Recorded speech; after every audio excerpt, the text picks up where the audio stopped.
We bleed blue. We're from the king's family, royalty. We bleed blue. And these Indians, they bleed red. And they rock their wrong lal. And I love the color red.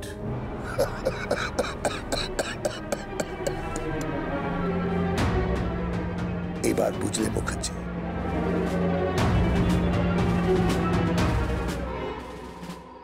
জাগরে বঙ্গ জাগো কলিঙ্গ, জাগরে ভারত ললনা, আপন মায়ের হর্ষ।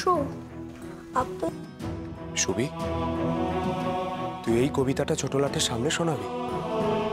হ্যাঁ, কেন? এই কবিতা ভালো নয়? কি বলছিস সুবি? ভালো নয় মানে? এই কবিতা দেশমায়ের কথা বলে। এই কবিতা আমার... মিস দাদা, আমি তো ভালো বাংলা পড়তে পারি না, তুমি একটু পুরো কবিতাটা আমাকে পড়ে শোনাবে?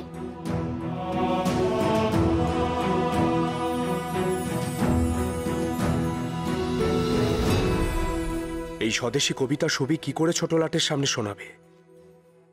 একে রিচার্ডসন সাহেবের ছেলেকে দৌড়ে হারিয়েছে বলে ইংরেজরা সুবির উপরে ক্ষিপ্ত। কটকে এ খবর আর কারোর জানতে বাকি নেই। তার উপর সুবি ছোটলাট অ্যান্ড্রু ফ্রেজারের সামনে এই কবিতা পাঠ করল। এই বয়সে সুবির উপর বিপদ না নেমে আসে? না না, ওকে অন্যভাবে বোঝাতে হবে। মিস দাদা, এই হর্ষের পরে এটা কি লেখা আছে বলো তো? ওটা যুক্তাক্ষর, দন্তের নয়, দন্তের নয়, উন্নতি। তাই তো বলছি সুবি, এত কঠিন কবিতাটা বলতে গিয়ে তুই যদি ভুলে যাস। তুই তো বাংলাটা ভালো করে পড়তে শিখিসনি। আচ্ছা, আমি যদি বাংলাটা শিখে নিই মিস দাদা, তুমি আমায় শিখিয়ে দেবে? সে না হয় তুই বড় হয়ে শিখলে বলবি। এখন তো তুই ইংরেজিটা ভালো জানিস, সেটাই বল। আর ছোটলাট তো ইংরেজিটা ভালো বুঝবেন, তাই না? এই খাতাটা যেখানে ছিল সেখানে গিয়ে রেখে আয়। আর তুই ছোটলাটের সামনে যে ইংরেজি কবিতাটা বলবি বলে ঠিক করেছিলিস সেটাই বল। আচ্ছা মিস দাদা।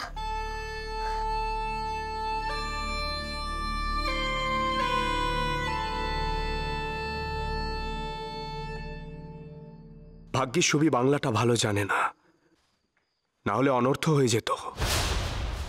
কিন্তু অনুমাসির খাতায় এই কবিতা কেন? অনুমাসি কিছু লুকোচ্ছে আমাদের থেকে? অনুমাসির কথাগুলো কেমন কেমন ঠেকছে আজকাল। তাছাড়া স্বদেশ চেতনায় উদ্বুদ্ধ না হলে এই কবিতা কেউ খাতায় কেন লিখে রাখবে? অনুমাসি কোথায় গেছে?